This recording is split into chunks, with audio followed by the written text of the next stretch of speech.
Guys, this is Alea Jen and welcome back to my YouTube channel. So for today's video, ano nga ba yung second option kapag na-terminate ka dito and ayaw mo na dito? So guys, napakarami palang opportunity, hindi pala ganun kaliit yung mundo. So, pag dito ka sa Hong Kong and then na-terminate ka, halimbawa 3 beses ka na-terminate. So, ang gagawin mo is, didiskarte ka, pupunta kang Macau. Maraming Pilipino doon guys, marami. And hindi domestic helper yung mga trabaho doon. Merong konti na domestic helper, pero mostly yung mga trabaho doon is guard, yung mga lalaki guard. Yung babae na sobrang tangkad kanina is sila yung nasa entrance ng Galaxy Diamond Hotel ba yun? Basta yung grabe, ang tangkad nila. Akalain mo Chinese, pero sabi, malakas yung instinct namin na Pinoy to yung mukha Pinoy. Nung tinagalog namin, sumagot guys, oh my God, mga Pinay. And taga dito lang ata kami noon, sobrang tatangkad nila. Hindi, yung mga Pinay doon, hindi katulong yung trabaho nila mostly, alam nyo? Marami sales lady, and then yung sa mga pagkain, and then guard, and then maraming mga ano doon, hindi. Pero yung ano nila, yung sahod nila is maliit konti dito sa Hong Kong kung sa domestic helper, pero hindi ko lang alam yung iba. Kaya yung mga gustong mag-abroad and nag-break ng contract and hindi na makakuha ng amo or visa, na denied yung visa nila dito sa Hong Kong, ang gagawin nyo is punta kayo ng Macau, doon kayo mag-apply. Marami namang boarding house doon. Kailangan may pera kayo. And madali lang ata makakuha ng trabaho doon kasi yung kaibigan ko kanina, dinidemonyo nung kasama namin na matagal na din dito, na doon nga sa Macau na lang daw mag-apply kasi yung kaibigan ko 4 years na tapos ng teacher and matangkad naman 5'5". So kayang-kaya niyang makapasok agad sa kung anong trabaho kasi may naman siya. And issue pala niya kaya siya nag-break ng contract kasi pinapaano siya ng amo niya, pinapahuga siya ng sasakyan nung gabi, alas 10 na mahigit. So sabi niya, pwede bang bukas na lang kasi sobrang lamig. So issue pala yun sa amo niya, galit na galit, and nadagdagan yung mga issue na yun. And parang galit na din yung kaibigan ko kasi grabe yung pagod niya guys. Halimbawa, matatapos siya ngayon alas 12 ng gabi. Sabi niya, ma'am, can I go to my room now? I finished already my work. Sabi ng amo niya, no, you talk to me. Just, if I'm going to talk to you, mag-uusap sila guys. Kakausapin siya ng amo niya about mga chika-chika, and inaabot yan ng alas 2 ng madaling araw. So, alas 2 ng madaling araw, always yung tapos niya. So, ganun yung ginagawa ng amo niya sa kanya. Ewan ko, anong gusto ng amo niya? Tarantado talaga. Tapos, ang dami niyang hana sa buhay. Issue sa kanya yung lahat ng bagay. 3 pala yung bahay na tinatrabahuan ng kaibigan ko. Doon sa matanda, doon sa kapatid ng amo niya, and sa amo niya. So, sa amo niya, 3 beses sa isang linggo siya nandoon, and sa matanda, halos araw-araw siya nandoon din, and then doon sa isang kapatid, ganun din. So, pagod na pagod siya, and maraming issue, marami na naipon na yung mga yung mga issue nila, and sabi sa kanya ng amo niya, you know what, I don't like you, I hate you. Okay ma'am, ganun lang daw sabi niya, okay ma'am. Tapos parang na-bad trip pa talaga yung amo niya. And ang ginawa pala talaga ng amo niya is, nakalimutan ko na naman, visit. Ang ginawa ng amo niya, halimbawa, mag-good morning siya. So, 2 beses siyang na good morning and hindi sumagot yung amo niya. Nung pangatlo, nagsasampay siya, and then ngayon gising yung amo niya. Tinawag siya, come here, Chiche, come here. Tapos, ang sabi sa kanya, you know what? If I wake up and then you're doing something, stop what you're doing. Go to me, say good morning to me. Anong klaseng amo yan? Putang ina, hindi ako ganyan dito.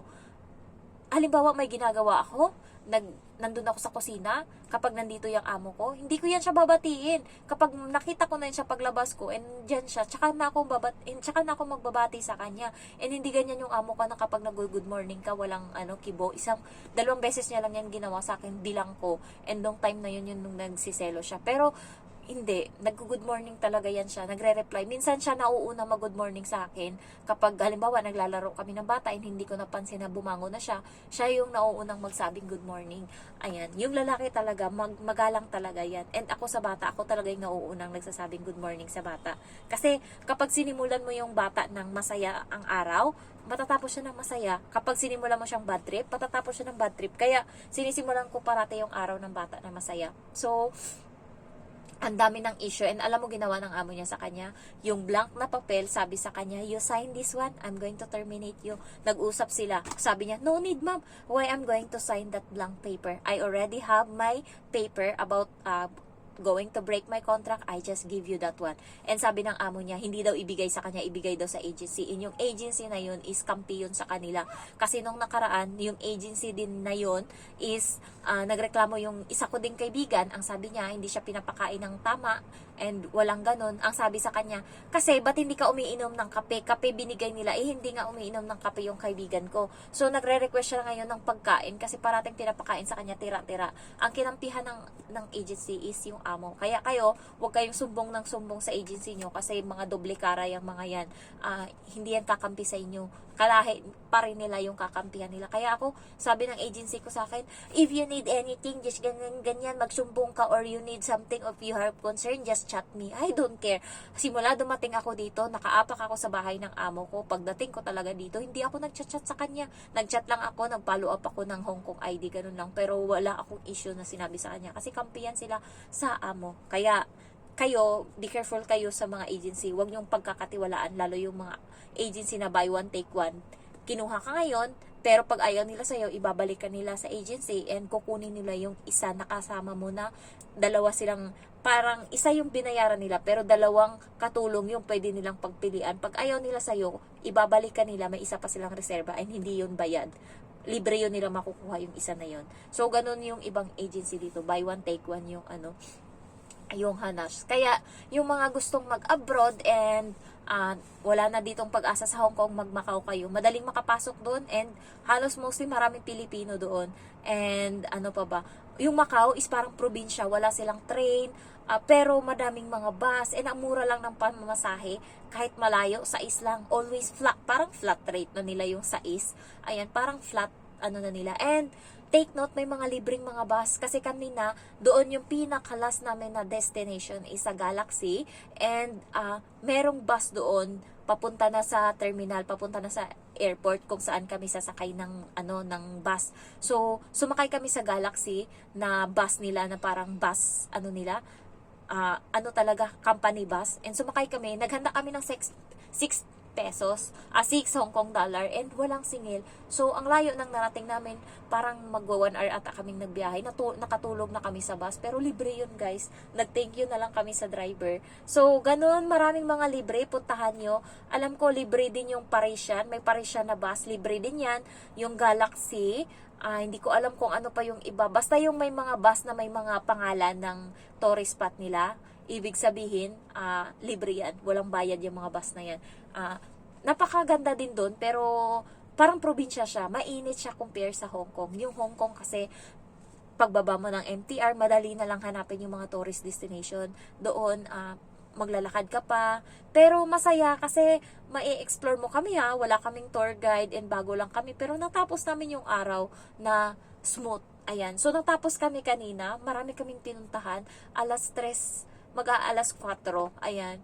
Natapos kami. And, isipin ko kung ilang beses kami nagbus. Yung iba dapat hindi na yun ibabus Nagbus lang kami kasi naligaw kami. So, 2 beses kaming mali yung bus namin. So, 2 sais yung nasayang. And sa pagkain, umorder ako ng isang order ng pagkain. And umorder pa ako ng wonton, mami. Diyos mio, hindi na namin kaya. Masuka-suka na kami sa kabusugan kasi yung order nila sobrang laki. Sobrang dami. Ayan. So, ano pa ba? Part 2 to ng Macau Ayan, may part 3 pa to, yung puro Macau talaga, char. So, ayun lang, napansin ko na kapag walang opportunity dito, wag mawawala ng pag-asa. Sa Macau pwede kayong pumunta. And kapag pumasok ka doon, meron kang 1 month na mag-stay. Dito kasi sa Hong Kong, 14 days lang. Pero pag doon nag-tourist ka, 1 month. So, sa 1 month na yun, imposible na wala kang makuhang trabaho. Kasi maraming mga hiring doon. And maraming agency na sila yung nagpa-process. Babayaran mo lang sila ng pera, hahanapan ka nila ngayon ng trabaho. So, ganun yung issue doon. And maraming Pinoy. Marami, sobrang dami. Halos puro Pinoy yung nandun. Magugulat ka na lang, nagtatagalog na. And, kasi kalat-kalat, lalo yung mga guard, andun, marami. Ayan, so halos puro guard and ibang mga halos doon na sila guys. Masaya din pala yung buhay nila doon. And, hindi lang ganun kasaya dito sa, hindi ko lang alam. Pero, mas pipiliin ko pa rin yung Hong Kong. Ayan, so, ayun lang, basta ano lang kayo, pray lang kayo always na sana swerte kayo sa amo, hindi kayo matulad sa kaibigan ko. Ayun, so uuwi na siya, sabi niya bayad naman na, may napundar na, mag-8 months na kasi siya ngayong January, so ano na din yun, 8, 16, 24, nasa 270 or 60,000 na din yung nakuha niyang pera sa amo niya, and yung amo niya na yun, may binigay sa kanya na cellphone pero ibabalik niya yon. And marami siyang ni-reason sa immigration kasi meron pang pinapatrabaho siya sa ibang amo, marami, lahat-lahat yon nilalagay niya, and baka mag-world war, bibigyan niya ng magandang laban yung amo niya. Kasi yung amo niya, puro na sila terminate, guys.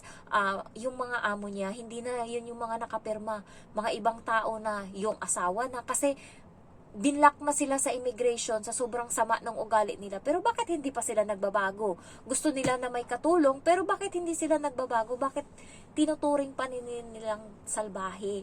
Tinuturing nilang grabing lala? Kaya, paano magtatagal yung katulong nyo kung ginaganyan nyo? So, ayun, hindi na nakaya ng kaibigan ko, and ayaw niya na daw bumalik dito sa Hong Kong. Sabi ko baka sabi niya nakapundar naman na ako, Jen.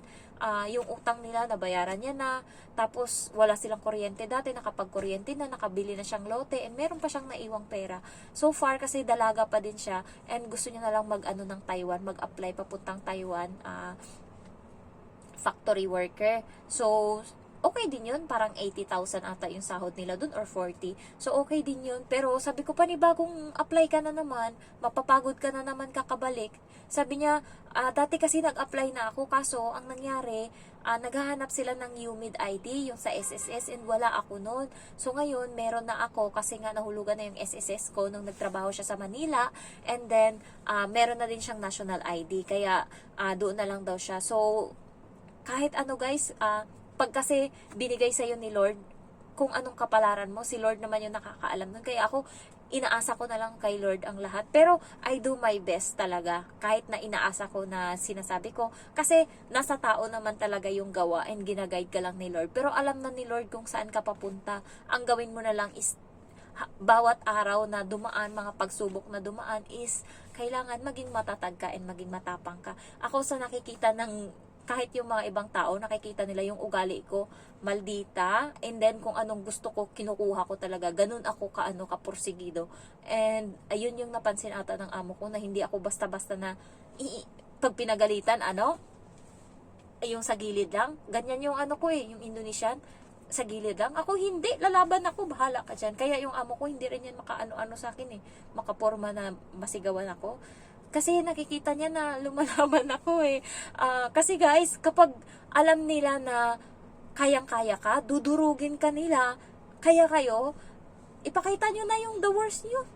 Ayun lang, i-share ko. Huwag kayong matakot, lalo yung mga first timer. Inis na inis talaga ako kapag yung nakikita kong inaapi, and alam naman nila yung law. Basahin nyo parati yung yellow book na ibigay sa inyo, na binibigay sa inyo. Alamin nyo yung karapatan nyo, and pwede nyo yung sabihin. Pwede nyo yung ilaban. Kasi pag alam nyo yung law, and ilaban nyo yan sa amo nyo, wala silang magagawa, lalo pagka nagmatikasan. Kaya ako pag nagmatikasan, sige. Ako guys, hindi ko pa nakita yung worst na ng ugali ng amo ko. Pero handa na ako in case of everything. Nandyan lahat ng mga resibo na pinamili ko ng mga pagkain ko kapag day off ko.